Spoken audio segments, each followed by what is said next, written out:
Thankfully, they find themselves in the endgame on height in Game 4, and again are looking to take home the win and soar towards the Major 1 finals. What could possibly go wrong? Right. Well, that leaves Howley as a solo against the duo on low ground, but he's not giving up that easily. Still on height, he waits for Noms and El Wavy to overdrive grenade up, taking down Noms first, and then hits an insane edit reset play on El Wavy to eliminate him and send his team to the Major 1 finals. Let's just hope they can avoid fall damage this weekend. Finally, in the very last game of the last chance qualifier on NAC, we got to see an absolutely genius play from Electro to qualify his team through. After spending the majority of the endgame on height, Alt and Electro get surprised by Chaos Gaming and AIM, who make a play for high ground, taking out Alt in the process and leaving Electro as a solo. With the final zone closing and the odds against him as a solo player, Electro decides to use his overdrive grenades to dash into the storm and towards a mending machine at Battlewood Boulevard. With this, he can use his gold to keep buying patch-ups to heal up and survive the storm. Meanwhile, Stiff can only watch on as he goes down in the storm, and Electro manages to literally buy his way into the FNCS Major 1 finals in style. With incredible storylines and standout plays already unfolding across both EU and NAC, and even more on the line with the Major 1 Summit approaching, the stage is perfectly set for this weekend's finals. You won't want to miss it.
welcome to day one of the FNCS Europe Major 1 Finals. I'm Frankie Ward. I am almost so excited I can't speak right now, but luckily these guys can. Please welcome 11-2K and Mini Miner. Mini Miner, what's it going to take this weekend to get a Jeez Louise? Thomas HD winning, finally, eventually. That's what I've promised, all right? If Thomas HD wins 7CS, I will say it, the phrase, on the broadcast. I have this theory that everyone is trolling Thomas right now, 11, because everyone's predicting him to come second yet again. Yeah, look, I might have to join that list of people, but let me not get too ahead of myself. I'm very excited for this weekend. It's going to be a fun one. It's been too long since we've had a major final. It's going to be good. It's going to be great. Let's take a look at the prize pool. This is pretty much unchanged from previous seasons. 120,000, I should say, dollars to the winning duo tonight, Mini Miner. Yeah, a huge amount. I mean, this is, a real big sort of thing that the players are going to be playing for. Of course, is absolutely huge. What I really like as well, every single team actually does get cash for playing in the major finals. But of course, it's not the only thing that are on the players' minds, I'm sure, as well. Exactly, yeah. There's a lot on the players' minds right now, and the number one thing surely is going to be Dusseldorf. The top 20 duos from the lobby this weekend will qualify to play at the PSD Bank Dome in Dusseldorf. You can still get your tickets now, by the way. Please do join us. It's going to be absolute fire, 11. Yeah, to be honest, I don't even think we need to really do much selling here, Frankie. The games today are going to be so good that people are going to be running to buy their tickets. I mean, we will be in for a show today and in Dusseldorf as well, so do get your tickets, please. Also going to be running to get eliminations. We've had a slight points change in the format, Mini.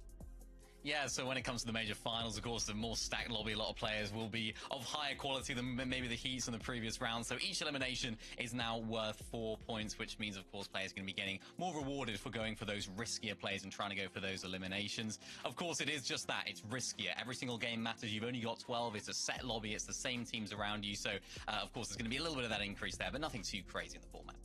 I'm so looking forward to getting a whopping 12 games. I feel like we've been tortured with the lack of action from each heat. So you are in for a treat this weekend. But we've mentioned Dusseldorf. What does making Dusseldorf look like in numbers, Levin?